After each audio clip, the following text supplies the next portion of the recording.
The best of the Morning X with Barnes, Leslie, and Jimmy. 99X.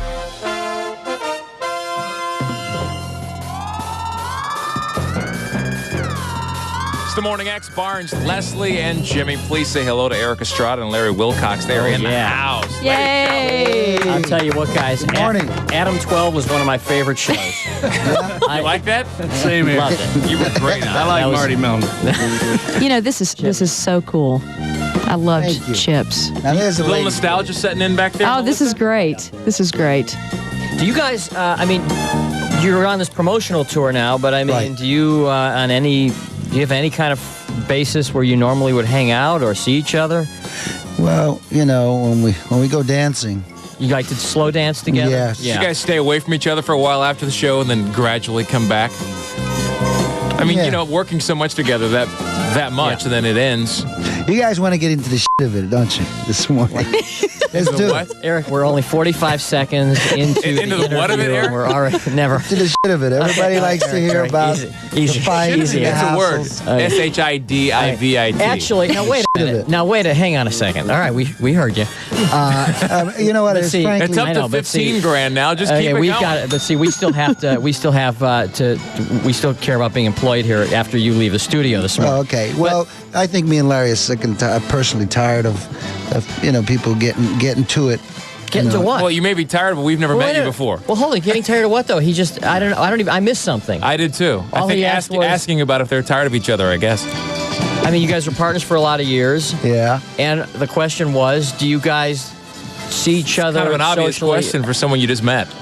I mean, it's what did No, we don't see each other very much because Erik's busy with his acting career, and I'm into different things. I won't bore you with all of them, but a bunch of different things. So I'm into computers and technology and supercomputers. Bore us with them. We want to know what you guys have been up to. I mean, people that are fans of yours want to know. Yeah. And Oh, that's what you meant. Well, Yeah, Well, but what did see, you now think we were getting at? now you've opened up the can of corn here, because obviously there has Obviously. been tension in the past. I had no idea. Oh, okay. Zero. I swear to you. yeah, it was Hey. hard coming here today. I didn't want to get in the same limousine. He had that awful cologne on that I don't like. He wears different clothes. I mean, the guy's hard to be around. Erik Estrada is just tough. But let me ask you, like for instance, Barnes and I work together, and we've had fights in the past, and we've gone through periods where we haven't gotten along, and then we talk about it, and we can joke about it. Right. And you guys obviously get along now, or you wouldn't be here together. I'm guessing. So why is it still that hard to bring up tougher times when maybe you guys didn't get along? No, it isn't to me. I mean, we went through the change of life. We're happy now. That's right. You get older. I you get- still have no idea what they're talking about, so that shows you that it must not have been that saturated because I never heard a thing about it. Hey, Erik? But, okay, good.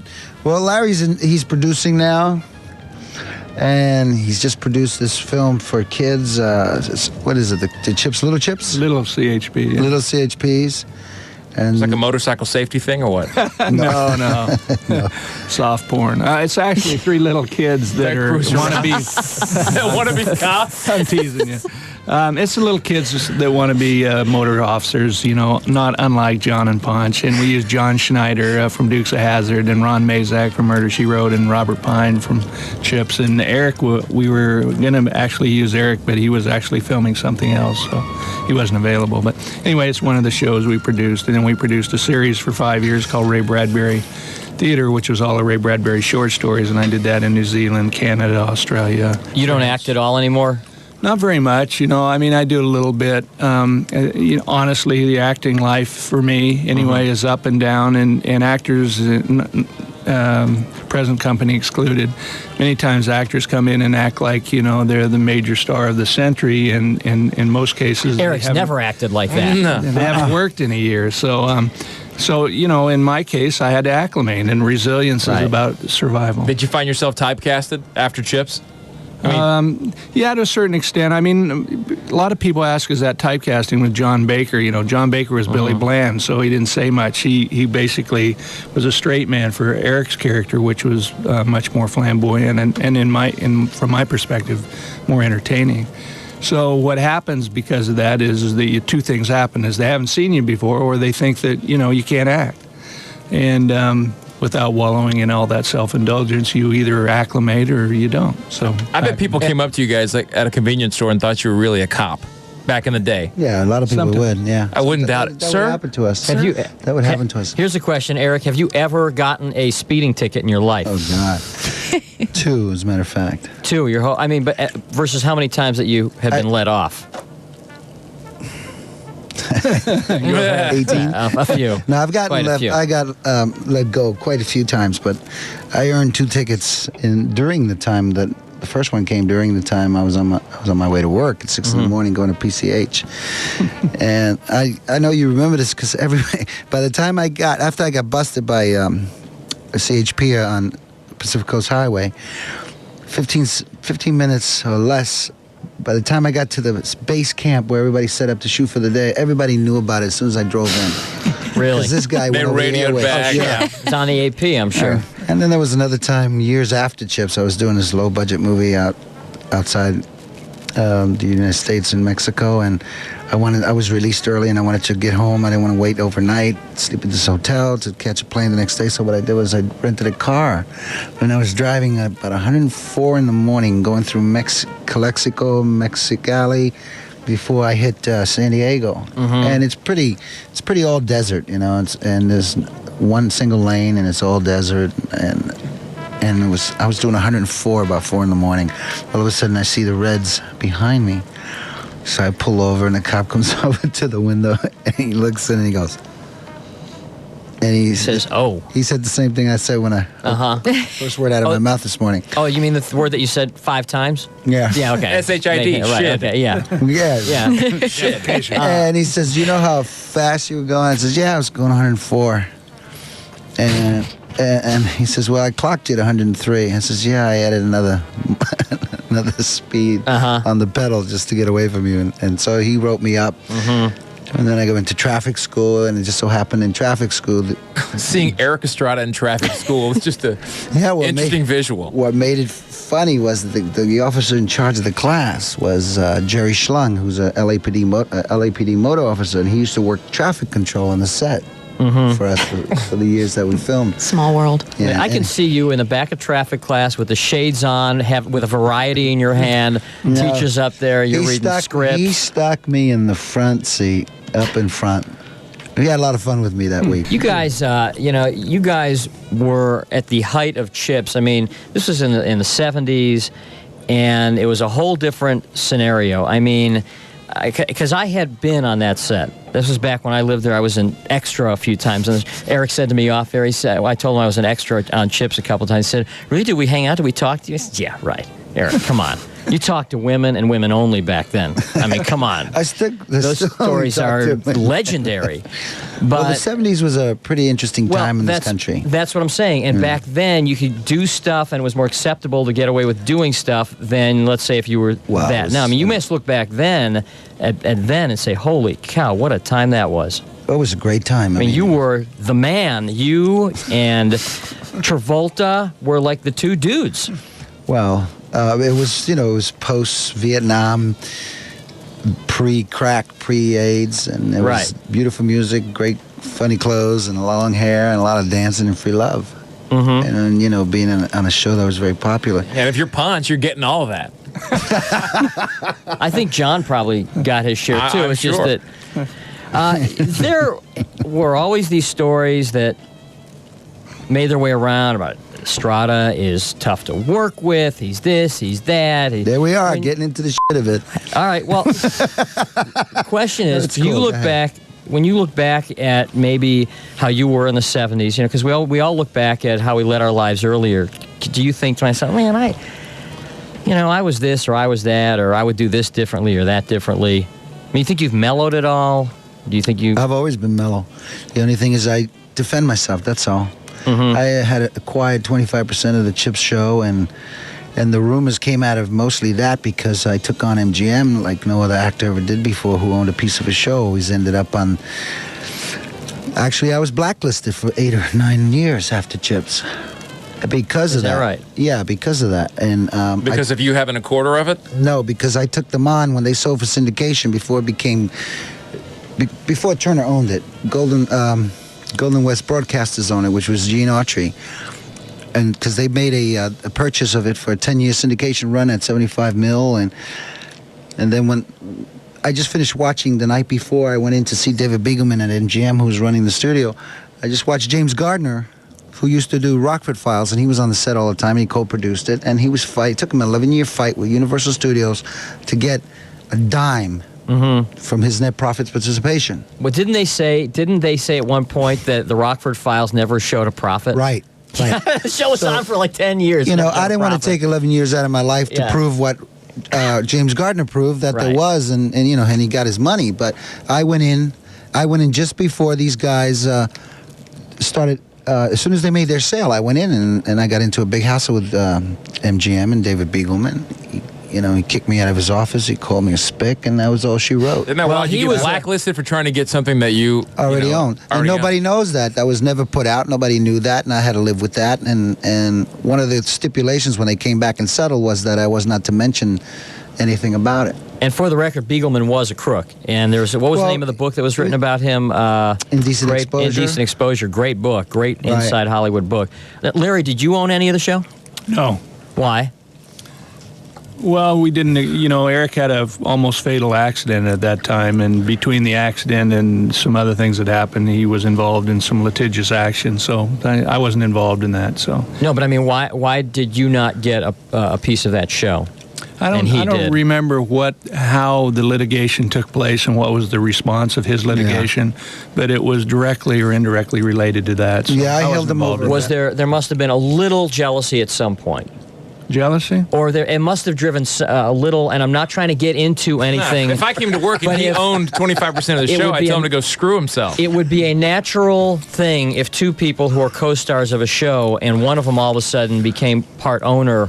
No, I don't think so. Really? You're looking for scraps at the bottom of the barrel. I think that the issue, and I understand why it makes for interesting. No, it's an obvious question. No, I don't think so. I think it's a trite question. I think the issue is that what you really it's the only kind you're going to get out of me, Wilcox, the trite ones. Is that spelled SIH? That's right. But what you had is I was involved in different things. I mean, the point is that I had a production company then. I was producing the Dorothy Stratton story for NBC and the Death of a Playmate and the Yorkshire Ripper for MGM. So you're saying you were too busy to deal with it? No, I'm saying I had a different quest. You wanted to go another way. And you were very satisfied with how things were going with your life and career outside of that. No one's ever completely satisfied, but yes, we were pretty satisfied. Guys, I'm telling you, we are not here to attack your dignity. It's not an investigation. If you got two guys that are main stars of a show, one owns a quarter of it, you think, I wonder why the other didn't. I mean, it's no big deal. Hey, Ned? Okay. You're on with Erik Estrada and Larry Wilcox. Well, thanks. Morning, guys. Good morning. Since you were humble enough to talk about that blacklist story, I was wondering if you could give us the true story about that Rolls-Royce rumor that's gone around for so many years. What was the rumor? What's that rumor? What's the rumor? What did you hear about the Rolls-Royce? One guy had one, the other guy had to have it also in the contract, something like that. You guys were demanding Rollses? And one of you had one. I didn't hear this story. One of you had one. Well, I had this major accident. Thanks, guys. See you, Ned. I had this major. You want to hear? Let's clear this cha-cha up right now. Thank you for holding back on the. Well, Erik, come on. You're acting like this is the first time you've ever heard these questions. Here we go. All right. I had this major accident that was caused by MGM putting a Teamster in this car that we already shot. We were changing our clothes, ready to go home, and they said there was a hair in the lens or in the filter or whatever. Boom. We had to go back and do it, and they were rushing us, and we were losing the light, and I ended up smashing myself up pretty bad because we had rehearsed it a couple times, and we had shot it already, and now they yelled rap. Everybody was splitting. It was Friday. People wanted to do the weekend thing, and we ended up going back, and all the stunt guys were gone. So the guy that was supposed to take the car, back it up, and hit the position, then we were supposed to ride up, jump in, camera in the front seat, and arrest the thieves. They threw a Teamster in there, and it was a young kid, a real young kid, new in the business as a Teamster, and he didn't know better, and it wasn't his fault. He stopped and he parked. He stopped too soon. So I plowed into him. I ended up puncturing, collapsing both lungs, cracking my sternum, breaking my wrists, and a bunch of other cha-cha. And Larry was right there, and because he had been in Nam, he knew how to talk to me because I was losing it. I was, You thought that was it. You thought you bought the farm. Yeah, because I had my chin was open, and nothing was coming. No blood wasn't coming out because I was bleeding internally. But he kept me going until the helicopter got there to take me to the hospital. So a couple weeks later, I mended really well. I was pretty strong in them days. I was 30 years old. I was young. I was tight, and and everything else. So I didn't fracture any aorta or vital organs or anything, the veins and arteries. So I ended up mending really physically well, fast. And they wanted me to come right back to work. Mm-hmm. And I was very angry about the whole thing because I think it's very traumatic. After you have an accident, psychologically, subconsciously, you go into this anger trip. Because you're whatever reasons. Right. So they said to me, come to work, and I said, I tell you what, you want me to come to work? Put a Rolls Royce convertible in my driveway, and I'll come to work. I made that same demand here. It doesn't work. It didn't work though for me. Now I made I said that just to get them off my case to leave me alone. You didn't think they were, and they did. They thought you were serious. Yeah. And then rolled one. They whatever they thought. I knew that I just said it to blow them off. So because I was still angry. So they put one in. So they did. So I had to put my, I had to show up. So I showed up to work. Larry saw it, and there's a thing in a contract. If two leads of the show gets one thing, the other one should get the other one. It's called Favored Nations. So they gave him one, but he turned it in for a Porsche because he's a Porsche kind of guy. I want the rolls, but I'm going to trade it in now. Hey, Larry, there you go, Ned. There you go, Ned. You got your story? He's gone. All right. He was just hanging up to listen. That's a good story, though. That's very interesting. What branch of the military were you in, Larry, when you served in Nam? Marine Corps. Were you in the thick of things? Yeah, we were on the DMZ in the Tet Offensive, 1967, 1968. What's your favorite Vietnam movie? None of them really, I think Oliver Stone is a lot of therapy there with his rage and abandonment that he's dealing with. So I think that sometimes people wallow in the misery of it and really not the positives of the war and some of the heroics of the individuals. There really are many positives, and positives that run much deeper than the shallow things that most people experience in life. Those positives you never can duplicate. There's an alignment, a feeling of a brotherhood, if you will, a feeling of sacrifice that you never undergo the rest of your life. And so there's a wonderful feeling of commitment in Vietnam, wonderful feeling of leadership, and you start feeling that people who wear clothes don't make the man. What you are doesn't have a thing to do with anything. It really has to do with who you are and the artery and the vein of the individual. And when you strip somebody down from all the so-called social crap that they wear around for some reason of identity, you really see who the person is raw.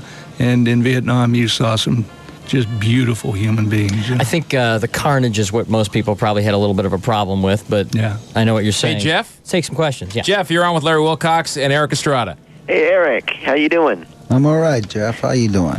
I'm okay. I got a question about the Psychic Network commercials that I saw you do. Psychic Network? Psychic What is that? Network. You're on the Psychic Network. N-E-T. Yeah, what about it? What's your question? I was curious, so it really works? The woman that I did it with, I had met in 72, and I had a session with her for $15 for a half hour. And then years later, what she told me then happened to happen. What I remember most of it, of the session that I had. And it did happen to me later on. So when she got later on, she got a deal to make an infomercial for Psychic Lines, and she approached me and said, "Would I be interested in being on with her and being her, being her rep there, her hook because I had the background of the chips and all that and the notoriety of all that." So I said yes, because I believe what she told me was right on, and I feel that some people do have that ability. Some people do have that psychic ability. I think the man, Jesus Christ, who walked the earth had that ability where he could heal. Some people can do this, and some people can predict and they can foresee, and some can't. You just got to weed them out. That's what that's about. And then Larry Starr. Yeah. He could do that, right? And then if anybody give me $42 million, I could do that too. And wasn't there the Larry Wilcox butt cruncher infomercial that we were years ago? I saw that one. No. Are you pretty good about giving autographs to people who come up to you, or do you not like autograph I never seekers? turned down an autograph. Good for you. Guys, it was nice to meet you. Hey, pleasure. Erik, wasn't it nice meeting us? Yeah. It's 99X.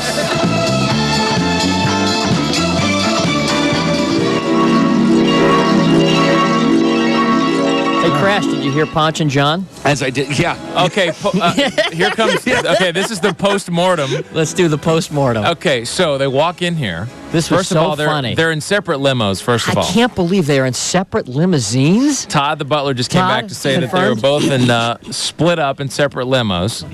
And normally when guests come in, we have a hallway, a little green room area, and they hang out, and then they bring him in when we're going to go on the air. And we all said hello, and I said hi to Erik, and I shook his hand, and I sat down, and I stuck the paper up because I was late for work today, and I wanted to read the sports page. Not 20 seconds later, he looks over at me and says, hi. I peered over the top of the paper, said, hey. And he said again. And then he looks at me like, with his attitude, like, who does he think he is? No, he looked back at you and he said, I'm Erik. And I was like, Erik, we just shook hands. Like 30 seconds. And he goes, oh, it's early. It's 30 and there's only 3 people and the 4 people in the room. The 2 of them and the 2 of us. And I'm sitting over here behind the mixing board. You can't miss me. That was weird. That was very strange. I will tell you, without any... I mean, I think I'm a pretty decent judge of people, and I can walk into a room and read a situation. There is no love lost between those 2 gentlemen. They didn't seem to care for each other. They didn't say a word to each other while they were in here the whole time. It seemed to me more like Larry... Well, see, it seemed to me more like Larry had a bigger problem with Erik than Erik did. It seemed like Erik could care less what anybody thinks about him. Now, a lot of this being said, let me just say, it does seem like, now... Larry seems like a pretty content, he's got his own world. He's got his little internet company. He's got things going, big internet company, things going on. Quite frankly, he doesn't need this.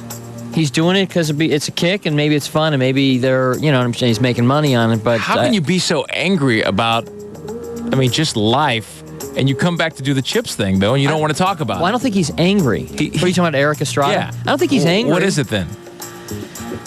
It's not anger. Is it just discomfort? Erik what is it? He's pompous. But it's not like, having somebody on. We had Ozzy Osbourne on a couple weeks ago. God bless him. And I forgot, the question was asked about him biting off the head of the bat. And it's like, all right, how many times are we going to have to ask Ozzy about biting off the head of a bat? Well, you never hear these guys on interviews anymore. I thought it was kind of cool to have them up here and talk about stuff that most people hadn't heard. Right. Well, I had never heard any of that stuff. Right, me neither. And I was a huge fan of Chips and watched it all the time, but I was a kid. Right. What year was that? 70. It's like 70. I think the show. 8. The show. I'll tell you what. The show ended. I believe in like 80 or 81. This is late 70s. It ran about what, a good 7, 8 years? Sure. At least that was the show. This guy Estrada was the guy. And let me tell you, I didn't want to say anything because his lovely wife was here, but nobody got more skirt than Erik Estrada. I don't doubt it. That trailer that he used to, his dressing room, because I had been on that set many times, that trailer was always rocking. 24/7, baby. There were extras and starlets in that man's trailer. Viva Mexico. Right. And back then, it was okay. You're on the best of the morning. Barnes, Leslie, and Jimmy. 99X.